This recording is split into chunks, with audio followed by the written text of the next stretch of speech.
Hello, and welcome to AA Beyond Belief, the podcast. I'm your host, John S. Today we meet Cope C. from the Many Paths group in Urbana, Illinois.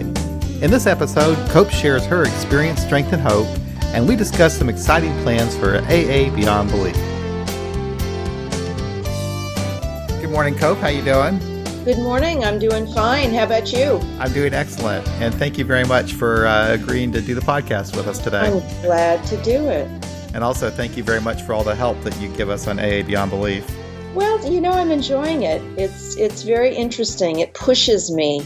Yeah, it's an amazing experience, quite frankly. I didn't know, what I was getting into when Roger first kind of decided he was going to get out of AA Agnostica. And it's like, whoa, this is incredible. And then doing the podcast, I swear to God, a couple of years ago, I don't even think I really knew what a podcast was. I never really listened to them or anything. Yeah. And now it's turned out to be like this huge experience. Well, I did a lot of radio work and radio interviewing. I discovered, it was like 20 years ago I started, and I just discovered how much fun it is to interview people, and people just love to be on air. Yeah. There's some kind of power about that. So it's an amazing experience to do the interviewing. I've never ever had any kind of training or ever done anything like it before.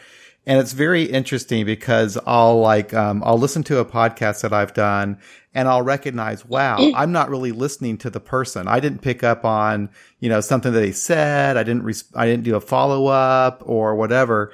And what it's done, it's helped me become just a better listener in just my everyday life. Yeah. Mm-hmm. So, speaking of listening, yes. Why don't we start, Cope, if you don't mind, just telling us your AA story, and we'll just kind of go from there and see what happens. Okay. Well, AA was not actually part of my getting sober. I came into AA 10 years after I got sober. I think it was the trappings of AA that I really just didn't. I didn't feel comfortable with all the God stuff, and it didn't feel like my life was in sync with most of the people that I ran into at the meetings that I tried. So alcohol for me was not a crash and burn kind of thing. It was my secret salve. It was the way I relaxed, got my confidence, got giggly, all the things that my family, I grew up in a family where alcohol was the highlight of the day, but it was a very civilized thing. My father drank steadily and increasingly, but he was always functional. He was a very smart, very charming guy, and alcohol was just what made life, it gave it that certain sizzle. And I was a very shy kid. I was small, I was awkward, I was not athletic. I'm the youngest of three, and they all seemed to be, ahead of me in that. And my parents were the jazz age couple. When they started dancing, the whole room would go quiet and just watch them. Yeah. And they were the ultimate party people, but in a very charming way. Yeah. And I was a dismal failure, and I was terrified of everything. And in my family, you didn't talk about things. Mm-hmm. You didn't talk about insecurity. You didn't talk about feeling awkward. So I just thought I didn't fit. Mm-hmm.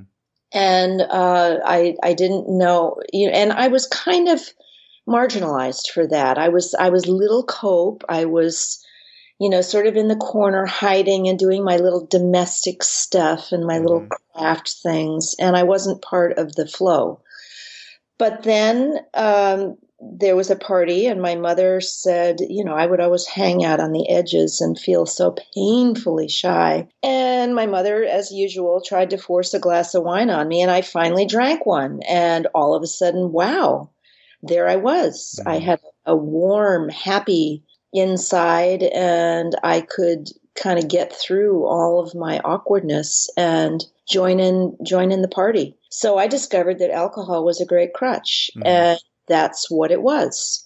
Drinking to excess happened to me very early. Like the first time I remember being, I think, 15 years old. And I said to my brother, who was 2 years older, how do I get drunk? I was at a party and he gave me this gigantic Boilermaker, half bourbon, half beer. And I drank it. And I remember being out sitting in the grass in the rain, kind of hallucinating and this it was this magical world, and then being as sick as a dog the next day, just totally wiped out. So excess started very, very early, but I also very highly valued being in control. So I didn't want to be out of control in public. So I would drink and, play with the limits and drink enough to get comfortable. But then, it sneaked up on me, I think, like most of us. And my life unfolded. I was in a career. I was moving along. I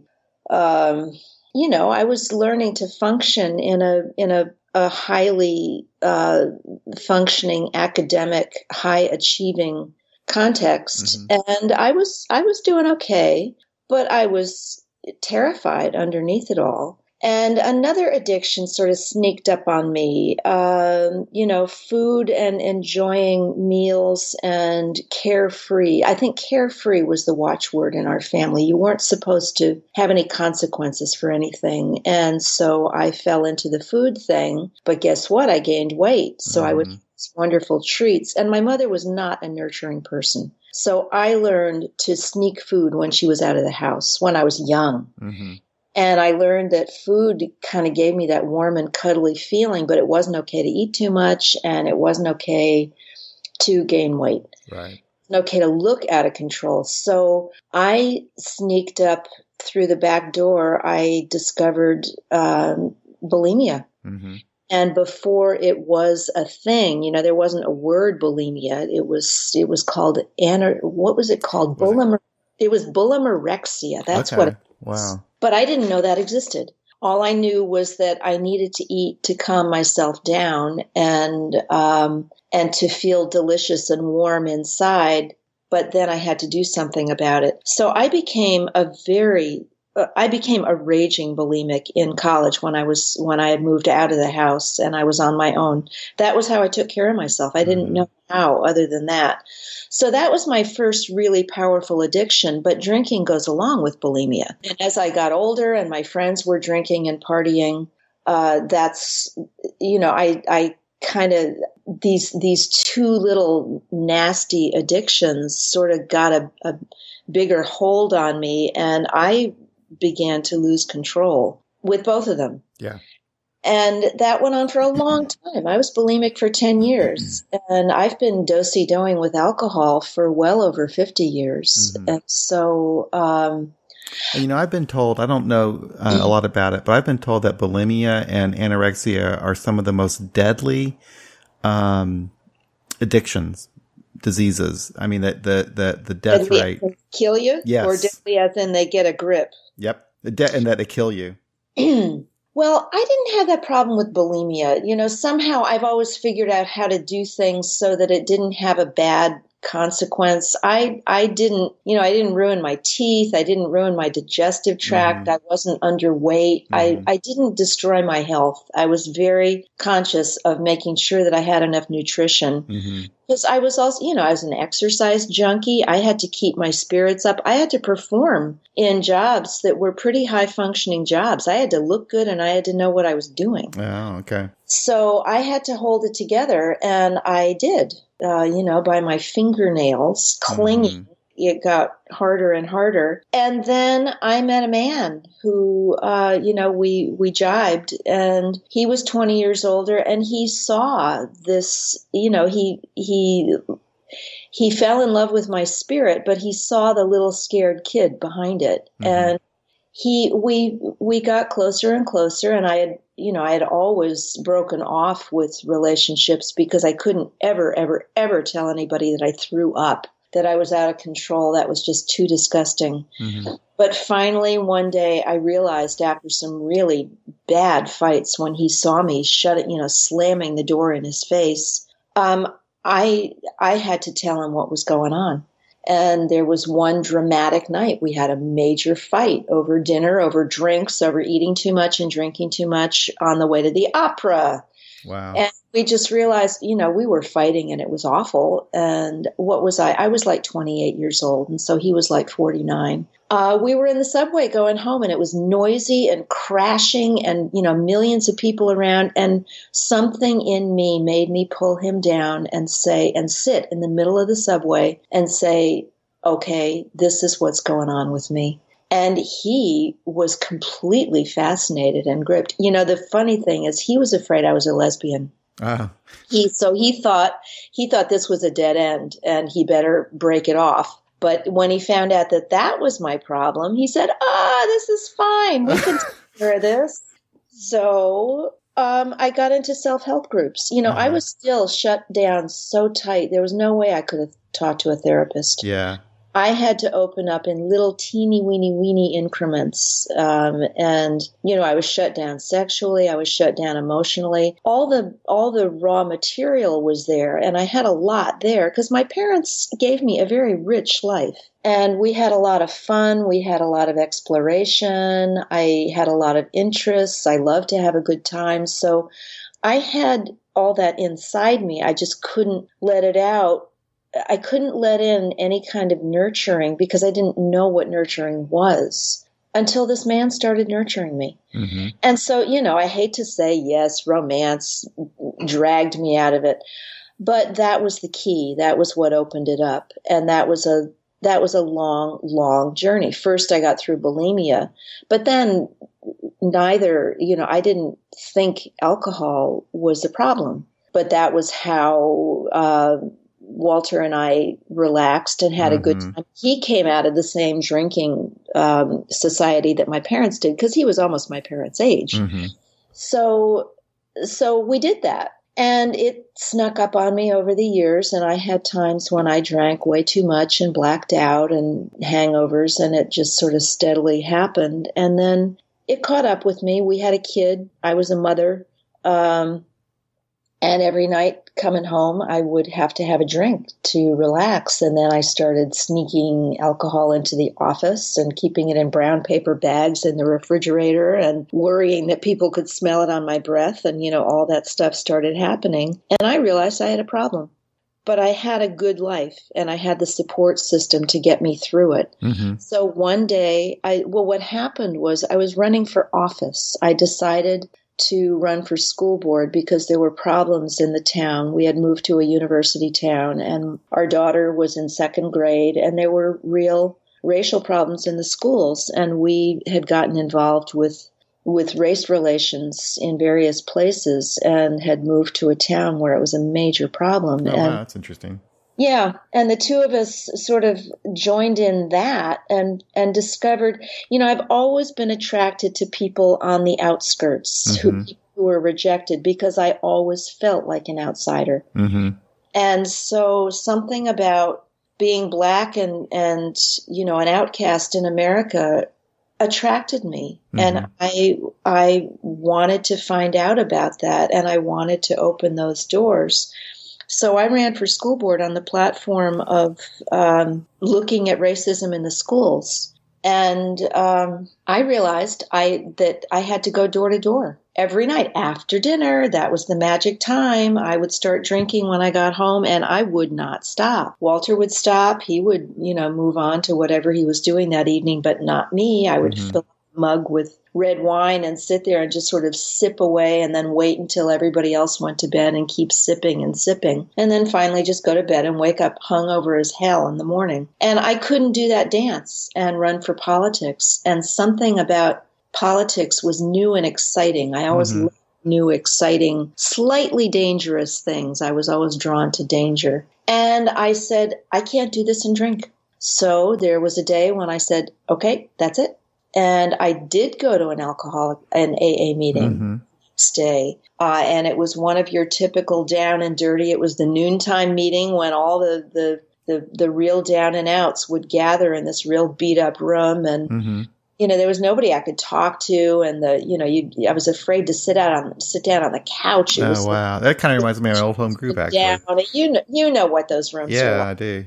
And people reading the Bible stuff, and Now that's weird. That I never used to see that, but what? yeah, the Bible reading in Well, AA. it wasn't the Bible; it was the big book. Oh, the big book. Yeah, That, that's okay. as I far as gotcha. I was concerned, it was a big blue book. It was as bad as the No, Bible, you're right. and You're right. I had a lot of anger toward the church from growing up in a missionary family with very judgmental men Mm-hmm. telling me that as a small woman I was not equal. I was flawed. I was, original sin, and I somehow knew that shame and that guilt were not good things, but Right. I'd never talked about it. I just knew that religion did not serve me as Mm-hmm. I saw it.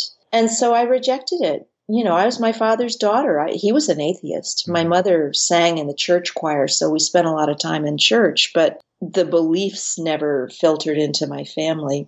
But I rejected the church. Yeah. And so I rejected AA too because it was too close to all that stuff. Well, that And makes I didn't, sense. Yeah, because it totally well, looks like religion. it did. It did. And I did not see the strength of AA. I did not relate to people whose stories seemed like mine. And I tried a few meetings and then I just said, forget it. I'm doing this on my own. And I did for 10 years.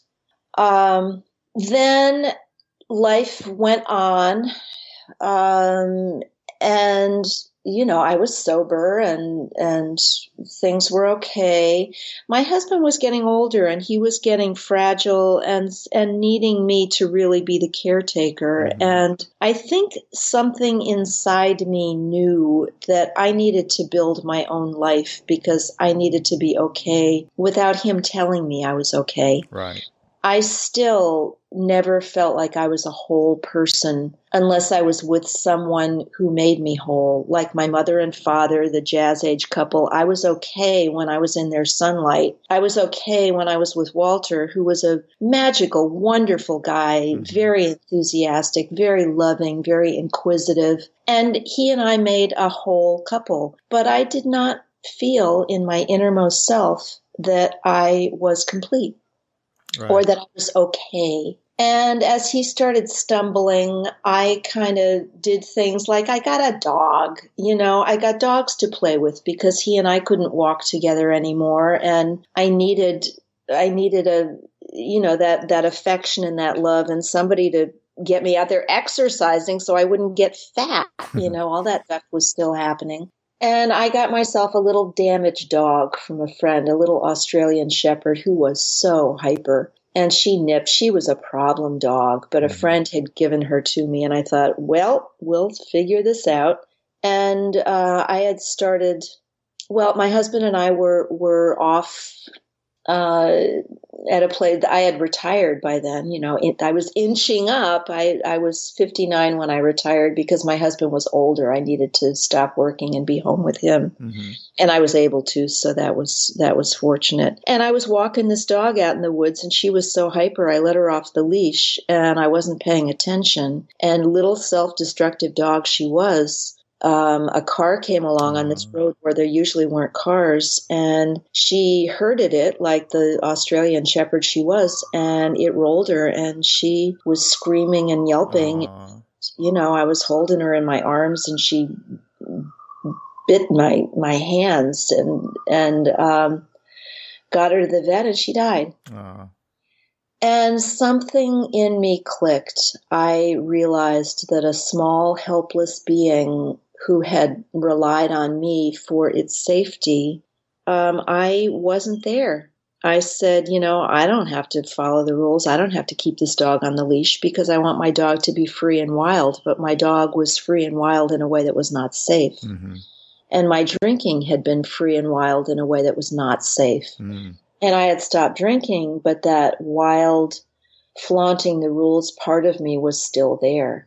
And there had been an incident when my daughter was young, and we lived in a shared house for all kinds of reasons and had a housemate who was an alcoholic. And he did something beyond the limits with her. And when she was in kindergarten, she told a friend that he had touched her intimately. And the principal of the school called me and said, I have to report this. This is a mandated thing. And so my daughter in some way was sexually abused. We never found out what. She's just like me. She holds it in really tight, and she doesn't let things out. And I had put my daughter at risk. It's, that's a long, complicated story, but something in my mind clicked and said, I am still an alcoholic. I am still my father's daughter saying, I don't have to follow the rules. And something in me said, I think I need to do the 12 steps. Wow. And, I don't know, some angel was watching over me and said, look, you better figure this out because your husband is not going to be able to take care of you. And I needed to get rid of that load of black, dark shame for all those years when I stole, when I drank, when I lied, when I slept around, when I did all the things that alcoholics and young, scared people do. And I went to an AA meeting. And I told them the story of this dog, and I was brokenhearted. And they looked at me, and they knew exactly what I was saying. Yeah. And they knew exactly how I felt. And I got the support I needed. And so I worked my way into AA slowly. I found meetings with women, with people more like me. And I just ignored the God stuff. Yeah, that's really interesting. So when you went to AA the first time, before you left for the 10 years, did you learned enough about it that you were really aware of the steps? And so you were very familiar with AA then? No, I wasn't very familiar. Okay. I knew about the 12 steps. I honestly, I have intuition deep inside that knows a whole lot more than I do. And something in my gut related this pain to alcohol. And when my father was dying, I went to Al-Anon, and that was the missing piece. He had died, maybe this was a few years before this incident with my dog. And I knew that my father and alcohol were an unsolved problem in my life and in his life. And my brother died an alcoholic a couple years after my father. And Al-Anon got me through those 2 times. And I think the people in Al-Anon, now that I'm remembering, yes, that's what got me, knowing that the program had something to offer. Just people sitting wise in a room, whether they were the drinkers or whether they were the families of the drinkers. They knew what this was all about. Right. And I knew there was something that could help me. Yep. Yeah, that is interesting. A lot of that is similar to my story in that it was the connection I had with the people really that drew me into AA. And I was fairly young when I was first starting out, and I was not one that would go get help elsewhere. I was kind of like you. I needed to get into it little by little and start trusting people. But I kind of fell into the big book stuff right away, because I didn't really have a lot of experience with religion. So I didn't really know what I was getting into. I think AA was my first experience with religion, to be honest with you. And I made it my religion for a long time. But what I find interesting too about you, Cook, when I was reading your story, you actually, did end up reading the big book and studying and going through the steps through the big book, didn't you? I needed to do it the right way. I needed to follow the rules for the first time in my life. And the sponsor that I found is a very religious woman. And I said to her, look, I'm not. And she kind of didn't know what that meant, but she was a staunch AA person. And she just saw I was someone in need. I've always felt a little on the outskirts with AA because I don't need it to be sober. Right. And when I first came in and people were telling their stories, I hadn't had a drink for 10 years. That was not a problem for me. My husband always drank. There was liquor around the house. I just knew that was something I was never going to do again. I had other problems, and they were the problems that the alcohol had masked over. Yep, and I think that's probably true for most of us, if not all of us. I think that's what keeps me in AA, now. What helps me learn about myself through other people. Yeah.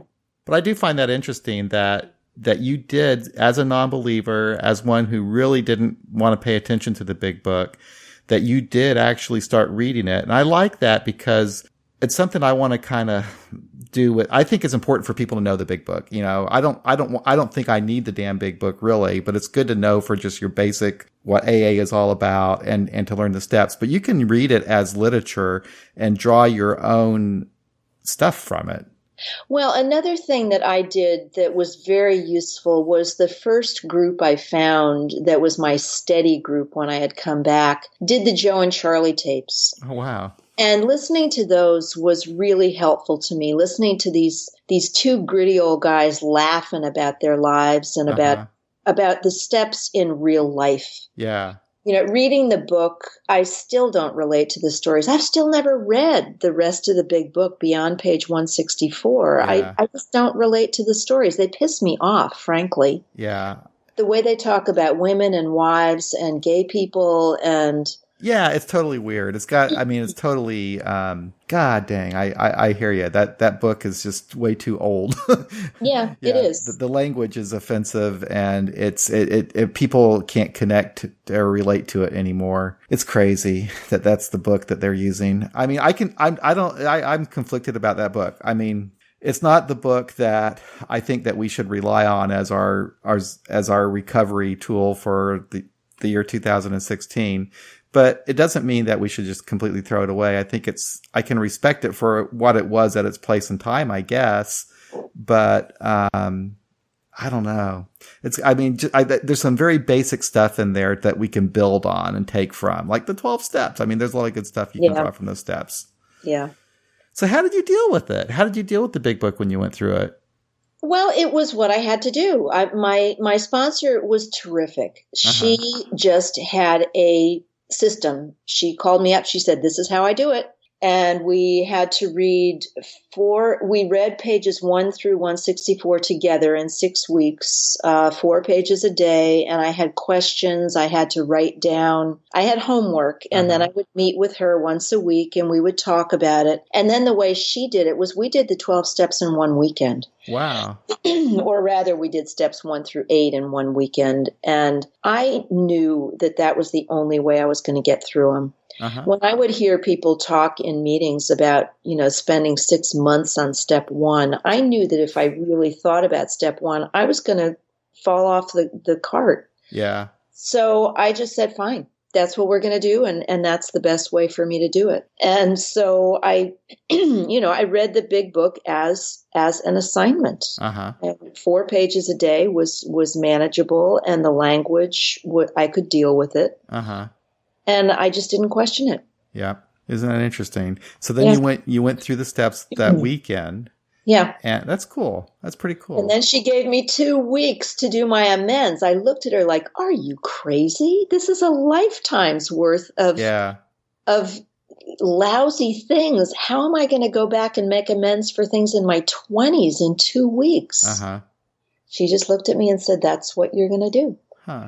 And so, I of course, I didn't do everything. Yeah. And there's some I still haven't really done. And that was 4 years ago, 5 years ago. I should really go back and do the whole thing again. But I did enough to say I have done the 12 steps. Absolutely. I wonder if that was the back to basics approach, what you did. Well, it wasn't back to basics. It's a curriculum that is it comes all the way down from Bill W. It's there's like a family lines chart that I'm on. So it's just a specific way of doing it. That's really interesting. Yeah. I tell you, AA is pretty fascinating, all the different varieties and experiences that people have and the way that you do things. And then your group also, you listen to the Joe and Charlie tapes. Did you do that during the meetings? Yes. That's pretty interesting too. I actually saw those guys. I went to something in Arkansas, an AA thing, Springtime in Ozarks, I think they called it. And they were there. They did step 4. And it was actually really helpful to me. Wow. Well, that's the key step, isn't it? Yeah, it is. And I can't remember what the hell they said. Oh, I know what they said. It was really stupid, but I mean, it's real basic stuff. But for me, it was like earth breaking. Like I never heard this before in my life. This is, they broke down the word resentment, I think is what they did. And they talked about how it's refeeling something. And I don't know, for some reason that really, helped me. understand that, because for some reason I always connected a resentment to anger, and not necessarily is that the case. It's just something that I re-feel. It could be any kind of painful memory from the past. Right. Yeah. It's funny, in my home group, which is the only agnostic group in town, a young kid brought up, we needed a topic. We were scrounging around for a topic, and he said, well, I just got a sponsor and I'm doing the 4th step. Let's talk about that. So we went around the room and all talked about it. And I remembered years ago, and I thought, gee, I really should go back and look at what I wrote down. And I think it would probably be a very good idea to do it again. Mm-hmm. Because I'm quite a different person from the person I was when I first did that. Yeah. Thanks to AA. I've actually done that. I think it's not a bad idea every once in a while to stop and do that. Yeah. I do sometimes just over just little parts of my life. Maybe I'm having problems at work. That's something I've done recently. I had a boss I was really having problems with, so I kind of took a look at my feelings connected to that, my situation with my boss, and it kind of helped me a little bit, kind of at least understand how it was affecting me, so that I could kind of deal with it a little bit better when I went to work. So I do kind of do that, little mini inventories from time to time. Well, and work is the ultimate place. My sponsor kept telling me about all these resentments she had at work. And of course you have resentments at work. People are idiots when they're at work. Yep. And, I'm retired, so I don't have to deal with that anymore. Nobody's rubbing it in my face. How they want to control me. Yeah, that's so nice. See, work is tough for me because I don't mind my job so much, but it's not something that it's not something I love. I just do it because I have to make a paycheck. Yeah. And I have to deal with the stuff that goes on there. But the people around me are very nice. The company's okay and all that kind of stuff. But I'm not very passionate about it. So I just want to do my time and go. Yeah. Yeah. It's a very good place to practice resentments. Yeah, it certainly is. Because that's the funny thing about it. And it's also where I'm at in my life right now. Because I don't really care. I'm in my 50s.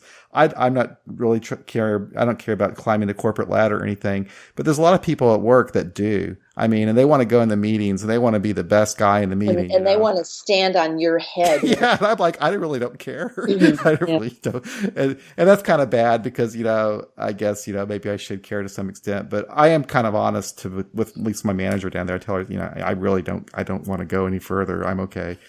So, but it's kind of funny because there's always that tension. There's always the people that want to, show that they're the up and coming person and they've got the great ideas. And if you don't really care, I guess it's okay. But to a certain extent, then other people, you feel like other people are putting judgments on you. It's a mess. So yeah, work can be. It's also just a whole lot of people who really don't have much in common, forced to be together 8 hours a day, 5 days a week, and their worst selves are going to come out. Oh yeah, you're right about that. I spend a lot of time in a prison program working with guys in a maximum medium prison. We put together a newsletter, and just listening to those guys and what it's like in prison, in a cell with another man in a 10-by-foot cell. What you do with that many hours cooped up with another person that you really don't know like anything. That is interesting. The principles of AA are very useful to me in talking to these guys about what they deal with. Yeah. I did that for a little while. I went to it was a medium security prison in Kansas where we took meetings, and I found that very, very interesting. One thing that I got from it that kind of surprised me, but of course I was on the outside, I wasn't that close to the prison itself. But anyway, one thing that surprised me about it is I grew to respect the people that ran the prison. I mean, the wardens and stuff like that, because I got to meet them. And it seemed like they really cared about what they were charged with doing. Well, you're lucky. Yeah, it seemed that way. But of course, I was part of the public, and maybe they were trying to put on a show for me. But it really seemed to me like, wow, these people really want to make a difference in other people's lives. And I thought, I wasn't expecting that. Well, I also do a women's AA in a county jail, our county jail, and the officers there are much friendlier. It's not such a high stakes place. Yeah, that probably is a difference too, Cope, because mine was a medium security prison. It didn't have the big wall, it just had a fence. That makes a difference. So you guys take meetings to the, is it a maximum security prison? That's not meetings. That's a university program, so that's not AA. Oh, cool. I spend time in the prison. But I do women's AA in our county jail. Oh. So I'm sure that there are AA meetings in the prison. I don't know who does them. The guys themselves may do them. They do a lot of counseling with each other. Yeah, that could be. Some states are probably having a problem with AA right now in the prisons because of the religious aspect of it. And you can't really force people to go or whatever. I guess they can do it on their own though. Yeah, I'm supposed to. I'm in my district here in my AA district. I'm supposed to be the corrections, treatment, and bridge the gap chair. So I need to kind of learn about institutions and prisons and jails. And I mean, I've been in jails I've been locked up in jails before, just for short times. Yeah. Well, that's a good experience, I'm sure. It hasn't happened to me. Well, I guess it's not a great thing when it happens at the time, but at least it gives you some interesting stories to tell in AA meetings. Yeah. Well, they're all different, is what I have learned. And the laws, the requirements, the restrictions are all totally different. Yeah. So you don't learn about, there's not a general jail savvy. And you're at the mercy of the personalities of the specific administrators that you deal with. So, how'd you find you guys? Actually, were you one of the people that helped start the mini Pats group? No, I'm not. Okay. I came in later. Okay. I was still pretty new to AA in this community when Many Paths started. I just wasn't in the inner circles, and I didn't know the people who started it. And so I heard about it, and I kept thinking, oh, I'm going to go. And then I went. Okay. And I had never had a home group before because I'm a happy outsider. I didn't want to be too up close and personal with anything. But I finally decided, if I'm going to be responsible about anything, this is the group I will be responsible about. So it is my home group. And it's an interesting group. The population changes a lot. It does not have the stability of my favorite groups in town. Mm-hmm. I think because it's new and because a lot of people come through trying it out. Right. And a lot of people come with very different takes on AA and the program. Mm-hmm. And a lot of people come in with a real attitude about religion and God, and that's what they want to rant about. Mm. Other people get really sick of hearing those rants. So I think the agnostic framework for a meeting, it gives it a certain kind of instability just as part of the process. At least that's my experience here now. I think you're right. If we had more than one agnostics meeting, and if we had a very steady, strong membership over years, it would be different. But we just don't have that. Yeah. You're right, though. It's very, very different, especially like with our group the very first year, because we did have a lot of people that came in very angry either about AA or about religion in general. They had some bad experiences, and there were a lot of meetings about that really, when I'm around that now, I really can't stand it. But I think there's sometimes people do need to get that out of their system. But I think that our meeting, we've been going on for 2 years now, and we've grown a lot. We've got now 7 meetings a week, 2 different groups, 7 meetings a week. And there's probably over 100 of us now altogether in our community. Well, that's big. That's bigger than we are. But the meetings have changed a lot over the last couple of years. I mean, just like you say, the people who go. I mean, it seems like for the first year we had like a real regular core group of people, a pretty large core group of people. A lot of those people aren't coming anymore, and now we're kind of getting a whole new wave of people coming in. And so the meeting population is kind of changing a little bit. We do get kind of like a steady stream of newcomers, and I think like your group, we probably get some people just want to see what it's kind of all about too. Yeah, they come in. Yeah, and it's funny when new people come in. I feel very responsible to show them that this is a good meeting and that Yeah. we can, and I feel sort of like mother hen. And, if it's not a good meeting, I say, oh, drat, I Yeah. really wanted them to think they could get what they needed here. Yeah, that's funny. I'm the same way. And at my old home group, I was not like that at all. I could, I was like, yeah, I guess I want people to have a good experience or anything, but I didn't really have a whole lot vested into it. Like if it was a bad meeting where I was, oh, whatever, or if people didn't treat a newcomer right, I think, well, that. But now I take it really seriously. I want every meeting just to be the best. I want the newcomers to have the best possible experience. I want them to feel welcome and comfortable. And so I guess that's good to have that feeling. It is, but we don't have control. We can't play God. You know that. No, you can't. Yeah. And people come when they're ready. Yep.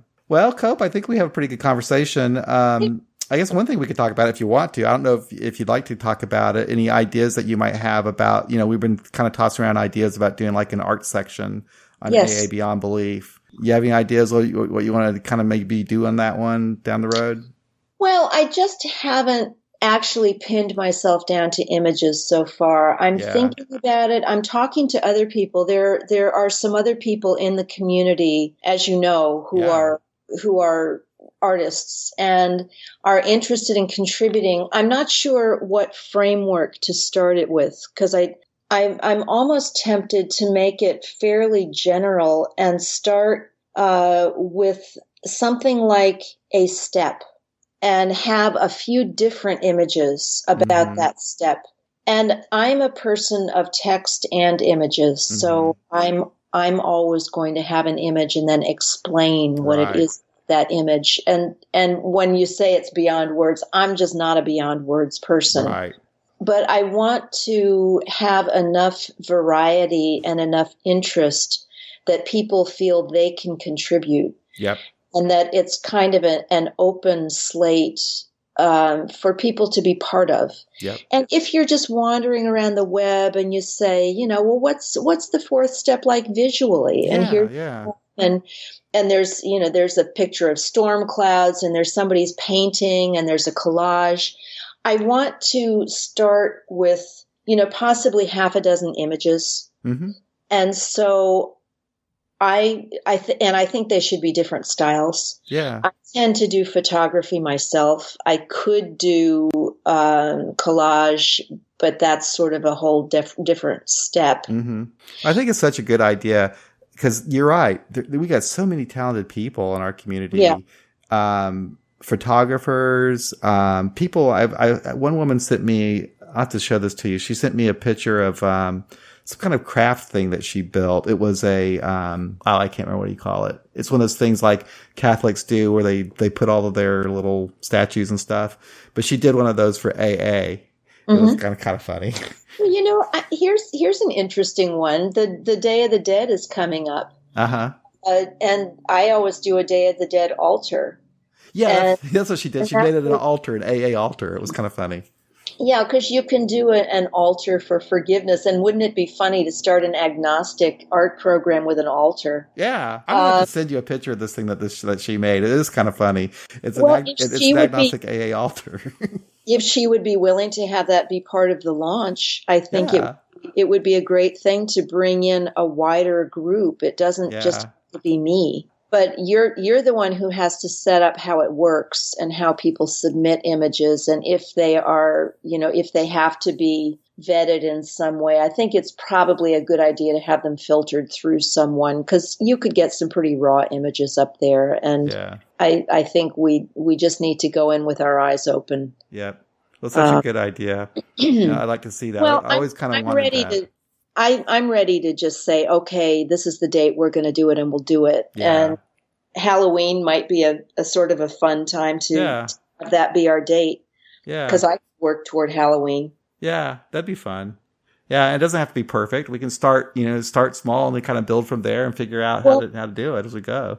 Why don't you look at the other art that you have, and some of the pieces, like some of the ones that have been appearing on Beyond Belief recently, I think would be very good images to have in a gallery.